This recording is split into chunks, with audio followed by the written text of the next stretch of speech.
This past February, I had the pleasure of seeing our first speaker in a spontaneous moment come out in front of a crowd of several hundred people at the American Atheist National Convention in Washington, D.C. She did this not knowing that from that point forward her life would change. No, she did this knowing that from that point forward her life would change. It would never be the same. She did this knowing that the heat she would take back home for her decision would be fierce, and it was. She did so knowing that her 14-year career in ministry, the last served as a senior pastor for United Methodist Church in Florida, was over. She did this not knowing what her next step would be or where her next paycheck was going to come from. But this very brave step out into the unknown was anything but a leap of faith. It was a choice for reason. American Atheist was formed in 1963 by Madalyn Murray O'Hair and has labored ever since for civil liberties and the absolute separation of church and state, the separation of religion from government, and today Teresa acts as her public relations director. As part of her job, she actually gets to choose the theists that David Silverman gets to eat for breakfast each morning. Her story has made national headlines, and in the past year alone, she's been featured in mainstream media, including CNN, FoxNews.com, and NPR multiple times. Please welcome an absolute true statesman and a hero, Teresa MacBain.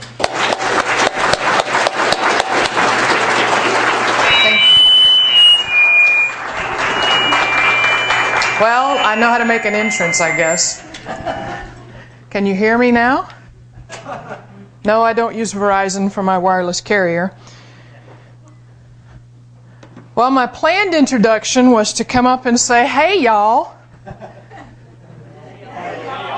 I live in New Jersey now, and anytime I say y'all, do you know what kind of response I get? Where are you from? So as soon as I landed on the plane in Texas at Houston and started hearing people, seeing people say, oh, let me get the door for you. Oh, excuse me, ma'am. I was like, oh, I'm back in the South again.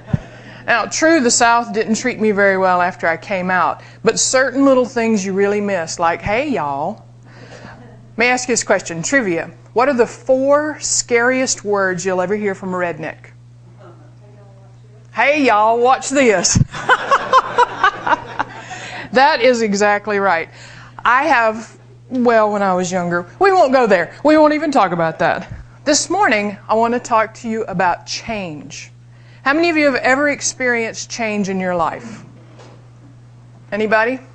More of you need to raise your hands because I see receding hairlines. I see gray hair. I see some of you who are like me and this part of your body refuses to obey now that you've passed the age of 40. Change is a part of our lives, isn't it? It's something that we fight against with every fiber of our being, but it never seems to listen. But for some of us, change, I forget I have to point to the wall with this thing. There we go. Change is something that is more of a reality and it's more devastating. I've titled this, Shift Happens, and it is based off of a statement made by, there we go.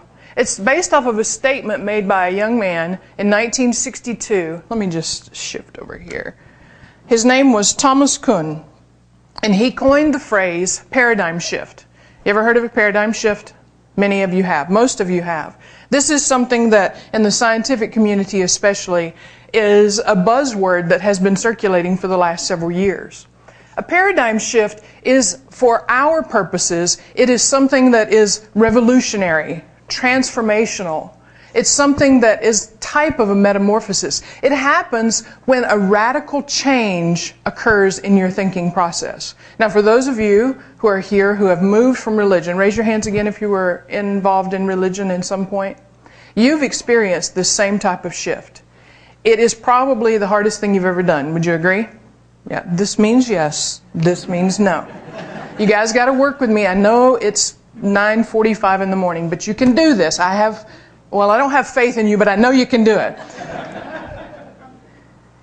It's something that comes about, as I said, as a revolution or a transformation in your thinking. It's not something, however, that just happens. It is driven by agents of change. In the same way that your hairline recedes or the gray starts to come in, there are agents of change that happen in our physical lives. There are agents of change that also happens within our own minds and with our own thinking, if we'll let it happen. Sky was talking about critical thinking. I think that's probably the key element that runs through all of the atheist, agnostic, free thought community. We refuse to take things lying down. We began to think for ourselves for whatever reasons. Hopefully my story will help to answer a little bit of that. Now, let's go back to the beginning. My story starts like your story. Man and a woman met, they fell in love, and they had a baby. And that baby was me. And it's so funny that there's a hurricane happening as I head back to New Jersey. Pat Robertson will say the American Atheist headquarters is in Cranford, New Jersey, and that's why God sent the hurricane there. Pat Robertson says lots of things. When I was born in Coleman, Alabama, and the story goes, whether my dad told me this just to be funny or not, I don't know. But he said that the moment that I was born on a Friday evening in December, there was a tornado bearing down on the city. So there's something about me attracting storms. I'm not really sure exactly what that is. But I began my life as a little girl, which I don't think my picture is coming up. There I am. See that cute little girl there? This is proof that I was short at one point in time. Where's Jerry? This is Easter Sunday. We gathered after Easter Sunday services every year at my grandmother's house, and we had fried chicken and mashed potatoes and biscuits and gravy and corn on the cob. And I grew up in Alabama. You can fill in the blank. Y'all are from Arkansas, right? Most of you? You know what we ate. Sweet tea. They don't have sweet tea in New Jersey. What's up with that? If you ask for sweet tea, they give you sweet and low. Did I ask for sweet and low? They also don't have grits. This is terrible. This is absolutely terrible. And they don't use mayonnaise. They use Miracle Whip. What is Miracle Whip? Seriously. Yeah, I know. Richard's cringing on the front row. This change in my life. Anyway, I was raised in the South. I was raised in Alabama. And unlike some preachers' kids that go wild, I wasn't that child. I was one of those girls that from the very first moments that I can remember in my young life, I wanted to be in church.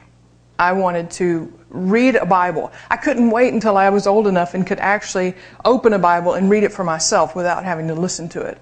I wanted to be involved in every area of church that was possible. My dad was the pastor, so I was able to accomplish this fairly easy. I was one of those kids that was absolutely 100% sold out, in it to win it, as Randy Jackson would say on American Idol. I knew God, I loved God, and I wanted to serve God with my entire life. I have a little red Gideon's Bible. One Sunday night after worship service, we'd had a speaker from the Gideons come to be a part of our service.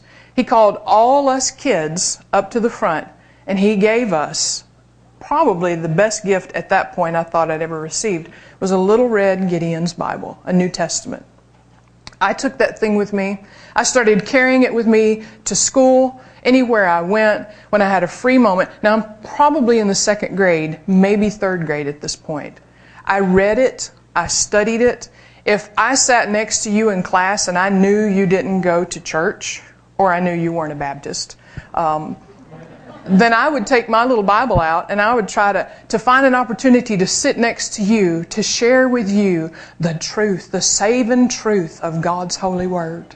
That was my mission in life, and I embraced it. I loved it. I knew that even at that young age that God was using me. As I studied, though, and as I got a little bit older, probably 6th or 7th grade, I started noticing some funny things in the Bible. I started asking questions about things. One in particular was the issue of women in ministry. You see, as early as 6 years old, I can remember feeling like God was calling me to be in ministry. And I shared this truth with my dad, and he said, no, you might teach children. You could be a school teacher or a missionary in Africa, but women, God doesn't allow girls or women to serve in ministry. So that question kind of troubled me because I knew for certain that something was happening inside of me. I knew for certain that God was calling me. And remember, I'm 6 years old and I know these things for certain. How many of you when you were 6 years old knew something for certain? besides the fact that you loved Winnie the Pooh, or Jell-O, or playing in the mud, or whatever else that 6-year-olds are supposed to think. I came to a section of Scripture in the book of 1 Corinthians, and Paul wrote one of the most classic women in ministry verses that said, women keep what in church? Fill in the blank. Keep silent in the church. This is what I had been raised to believe. Most any time women serving in ministry or doing anything in leadership, anytime that came up, this verse was thrown out, right? No, women keep silent in church. I do not permit a woman to teach or have authority over a man. Remember that one too? Paul wrote that one as well. Well, 2 chapters before that, when Paul is giving instructions to this little church in Corinth, he makes another statement that I had never noticed before. He says, when a woman prays, involves speaking in this sense, or prophesies, which definitely involves speaking in church, with her head uncovered, she dishonors her head. So wait a minute. My little 7th grade brain says, wait. Am I supposed to be quiet, or can I talk in church as long as I wear a hat? You know, which one is it? I can borrow Aaron's hat back there in the back. Which one is it? I was very confused. So I went to my dad, my dad, the preacher, and I said to Dad basically the same things I've said to you. I laid my case out before him. I said, well, which one is it, Dad? Which one did Paul mean? Which one am I supposed to follow? Which one is true? And he looked at me and he says, are you confused? Well, duh, yeah. That's why I came to you. I'm very confused. And he said, well, the Bible tells us, classic interpretive theology to rationalize something, right? The Bible tells us that God is not the author of confusion. Yes, you got it, didn't you? You knew what I was going to say. And His ways are higher than our ways, and His thoughts are higher than our thoughts. So these things, we can't understand them. We are merely human beings, and He is God, so we have to take them on faith. So if you're confused and questioning, it means that your faith is weak. This is the message I took away from this encounter. And some of you wonder how somebody can stay trapped in this lifestyle, if you will, for so many years. This is it for me. Doubt, those little questions in my mind, equals lack of faith, equals sin. If you're a believer, what's the number one thing you don't want in your life? Sin. It's sin. So I walked away from this experience feeling like I had let God down and I needed to simply work harder. That was my solution. And boy, did I. If I hadn't been sold out and invested in the ministry, or invested in Christianity and serving God before, I was now. You like that, huh?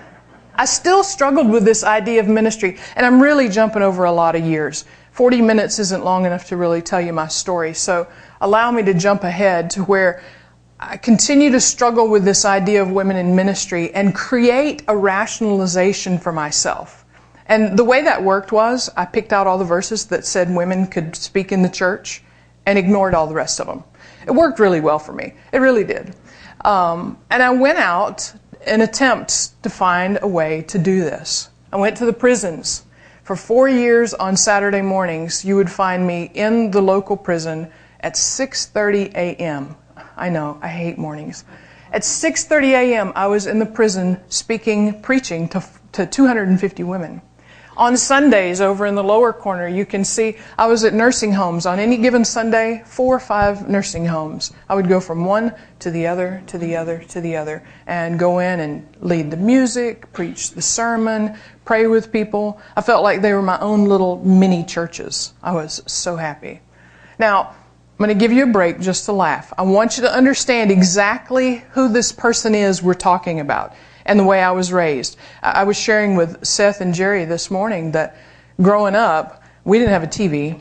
I couldn't listen to anything but Christian music. I couldn't wear pants. I had to wear a skirt everywhere. Definitely no shorts. Couldn't swim because that was mixed bathing. Boys would be there. Couldn't dance because that's just having sex standing up. And I'm not kidding you guys. You think I'm doing that preacher exaggeration stuff? No, not at this point. I will later, but not right now. This photograph in the center, I don't know if you can make that out, but that's me standing in the front of my church preaching.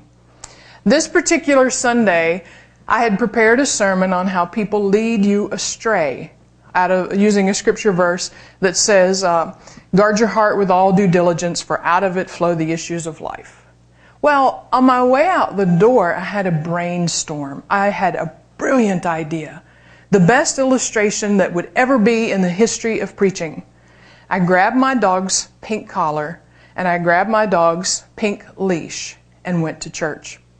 In the middle of the sermon, when I got ready to make this brilliant illustration, I called my husband up, and he was used to it. I used him all the time. He was an easy target. I called him up and I brought him to the front and said, let me illustrate how people can lead you astray. And I picked up this pink collar from behind the podium and reached up and connected it around my husband's neck. You can't see it, but he is giving me, you know, the WTF look that Dave Silverman had on O'Reilly Factor? That's the look my husband's giving me right there. And I connected the leash and started leading him around the church, feeling like I was doing the most incredible job that had ever been done in illustrating a point in the history of all preachers. I was like the greatest ever. Well, we left church that Sunday. I'm feeling like $1 million. We get in the car and I have a message on my phone from the chairman of the board saying, we need to talk. And it was not in the, we need to talk, you did a great job kind of thing. It was in the, we need to talk, you're in big trouble. Well, I didn't know why. Honestly, I didn't know why. Honestly, I was that sheltered. I looked at my husband and said, well, I don't know what the problem is. Well, he explained to me what it meant when a woman put a dog collar on a man. Needless to say, I never used that illustration ever again. But this was the person who was in ministry, who was trying to find a way to serve God, who was so in love with God that they were so sheltered that they didn't know anything at all about dog collars and whips and chains and that kind of thing. I met a young lady who was moving toward ministry in the Methodist Church. And I'm still trying to work through this process of coming to terms with women serving as pastors. And she began to talk to me. I mean, we struck up a friendship. Women who are trying to find a way into the church as pastors are few and far between because there's still a lot of resistance to that. So we became fast friends. And she started talking to me about the Methodist Church. And during the time just preceding that, I was moving into a more progressive stance in my faith. I didn't know it at the time, but I was moving away gradually from the strict fundamentalist evangelical faith that I'd been raised up in. And she introduced me to a guy named John Wesley. And John Wesley, actually for his time, he was pretty revolutionary. You know, he was still a believer, but the things that he said and the things that he stood for got him kicked out of the church, actually, to the point to where he had to preach in pastures. There's a story about John Wesley that they turned him out of so many churches, he went to preach in a pasture with a cow pasture, and the people who owned the property got so upset about it that they turned their angry bull loose on him. Sounds kind of like the way we get treated sometimes, isn't it? Anyway, John Wesley, as I was studying his life, he made this statement. He said, in the essentials, unity. In the non-essentials, liberty. And in all things, charity. Now, this is something that I could really get behind and I could associate with. Because what this was saying to me was that as long as I held on to the very core elements of Christianity, which if you were raised in a church that followed the Nicene Creed or the Apostles' Creed, you guys know this means yes. Then it lays out pretty simply the basics of what Christianity is about. God the Father, Jesus His Son, the Holy Spirit, born of a Virgin Mary, suffered, was crucified and died, rose again on the third day, will come again to receive us all into Himself. All those things. They're very basic, very bare bones kind of description of what the Christian faith is about. So as long as I held to those things, then the questions that I had been trying to suppress for so many years, for decades actually, I could start to deal with them. I could start to let them pop up and come into the realm of my thinking and look at them honestly and critically. And as I did that, I slowly moved away again into a more liberal and a more progressive stance. John Wesley made another statement that really helped along in this process. He said, though we may not think alike, may we not all love alike. Now, Sky just mentioned that just a minute ago, didn't he? It's like our goal is critical thinking. Our goal is to have people think for themselves, to explore, not to just take Joel Osteen's word for it, or Billy Graham's word for it, or even Richard Dawkins' word for it, but to think, to use this noodle that's inside our head for more than just holding our bones and our skin on there. I don't know. But to think. When Wesley said that in his book, it was like the floodgates had opened for me. I finally had permission to think. And this was, enter, dun dun dun. It was the beginning of the end.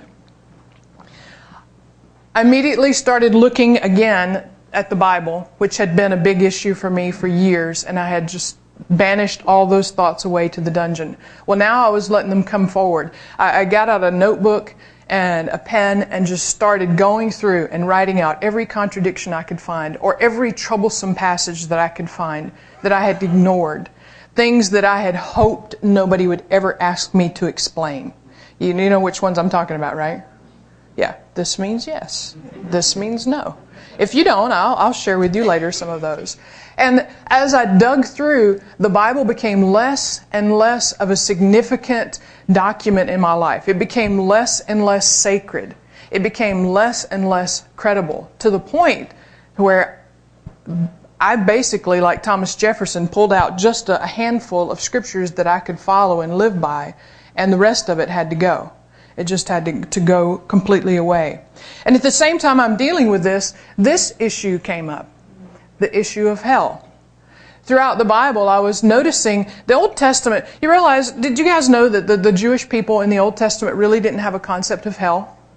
That they had this idea of a place called Sheol that wasn't the place of the dead, but it was real sketchy.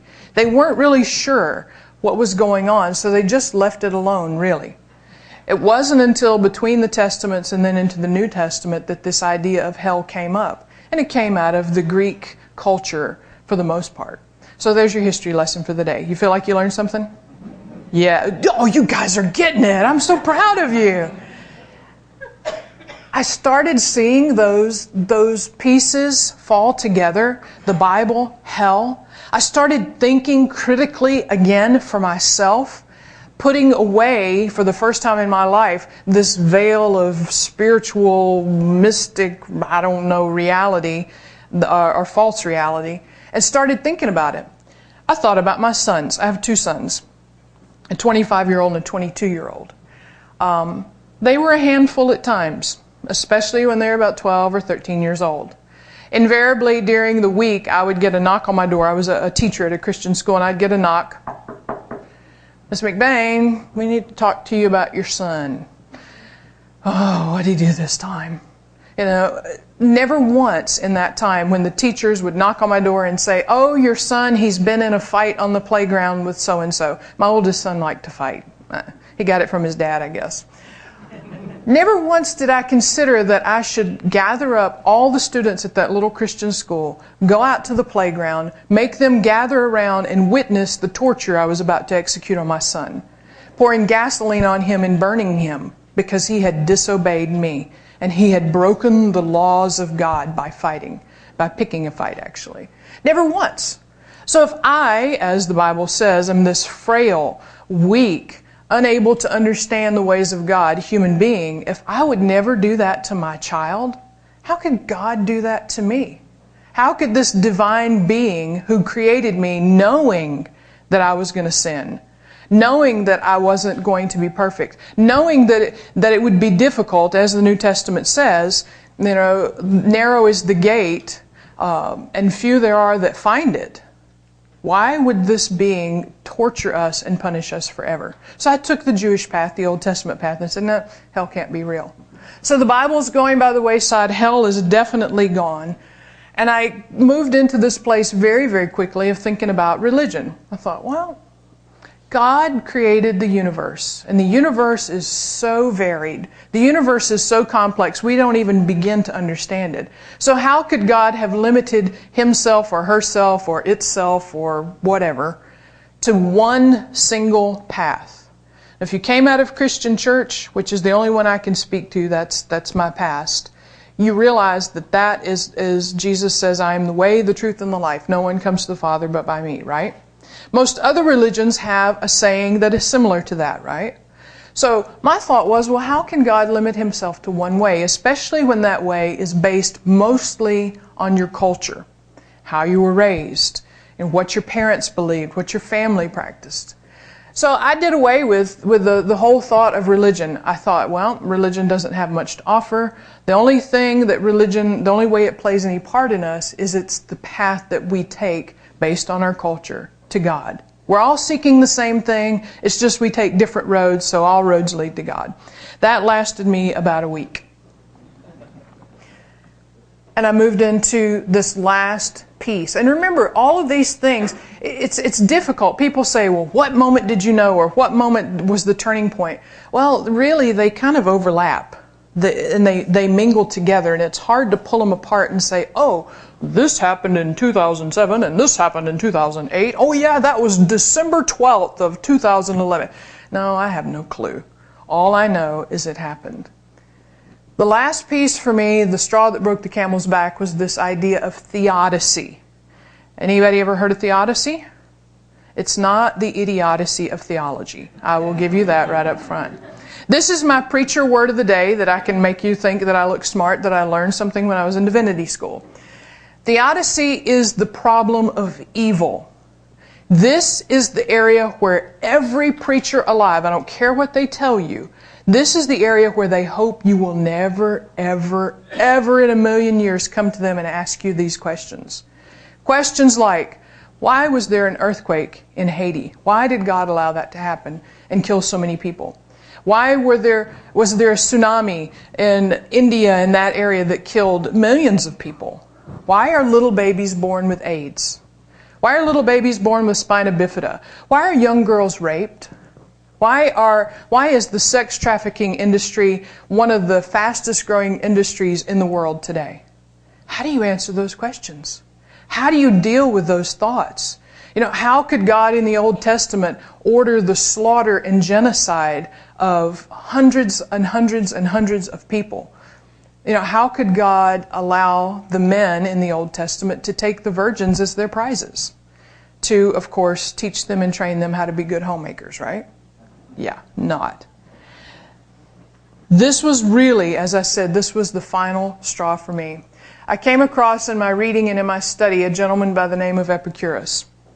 And he wrote, "Is God willing to prevent evil, but not able? Then he is not all-powerful. He is not omnipotent. Is he able but not willing? Then he is malevolent. Is he both able and willing? Well, then whence cometh evil?" And this last one, I'm telling you, this one was like somebody stuck a knife in my heart and turned it. It was so dramatic for me.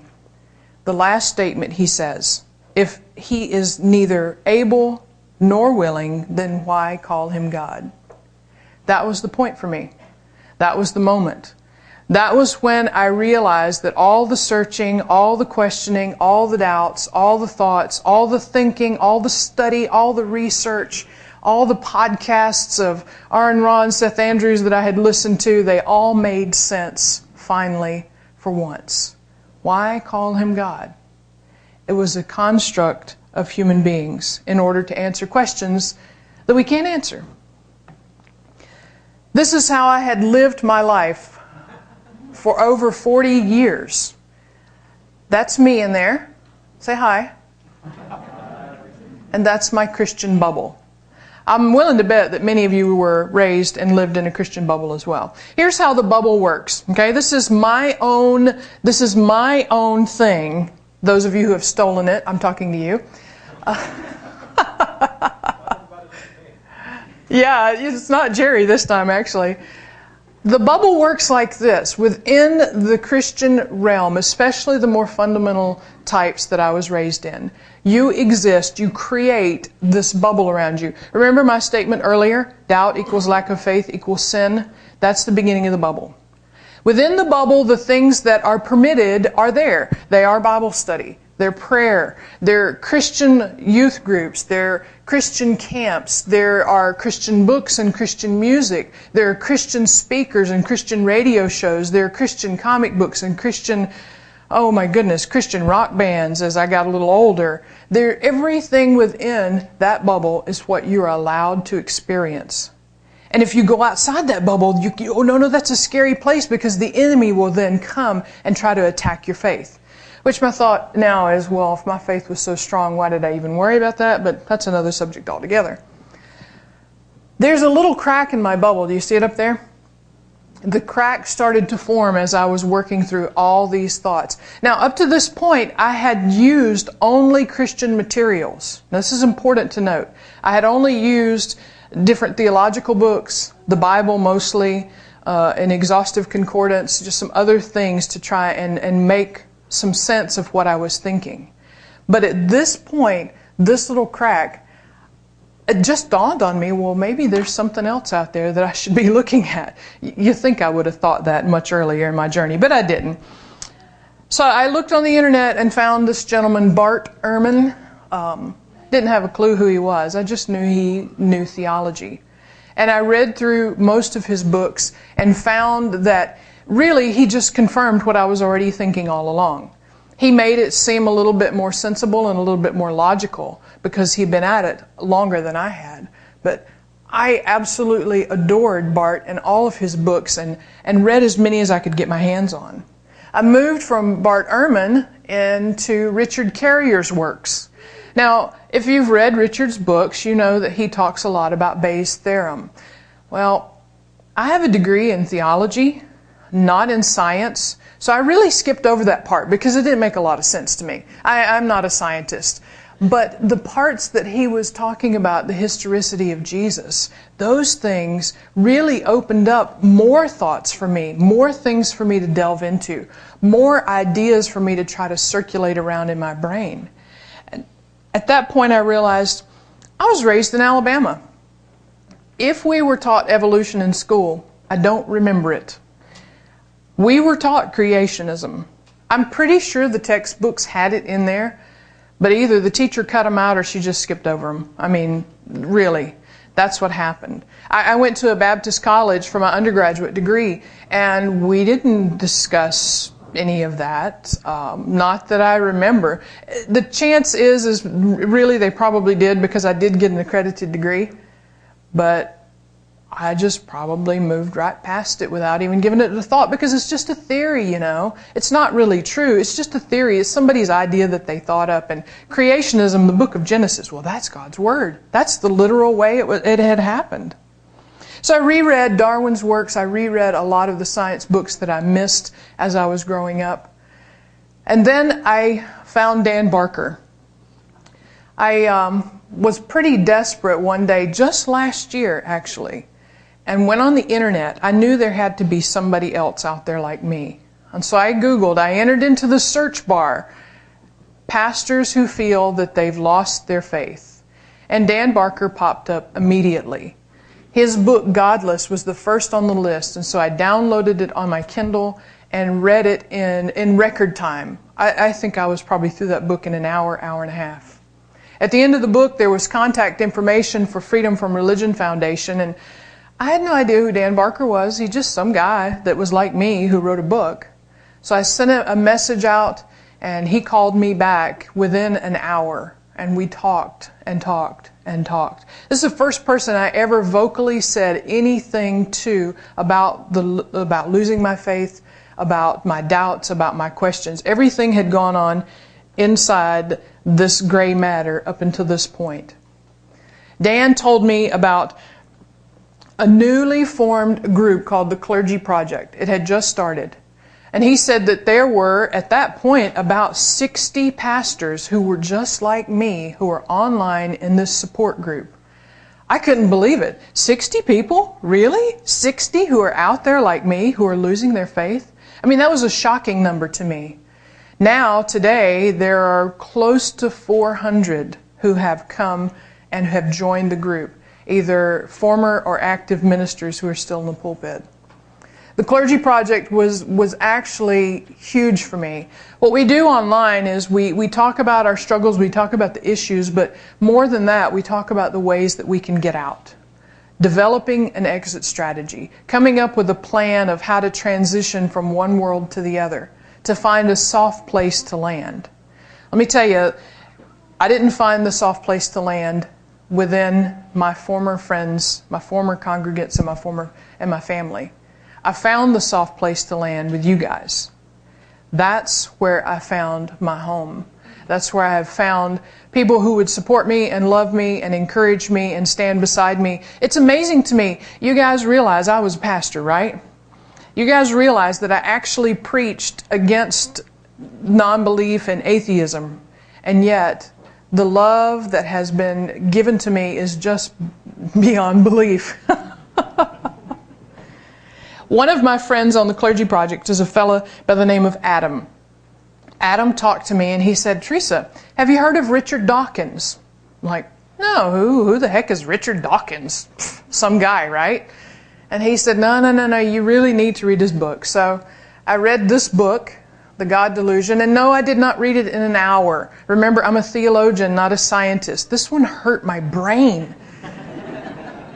But when I finished this book, I knew my faith was gone. I think up until this point, I danced around the subject a little bit.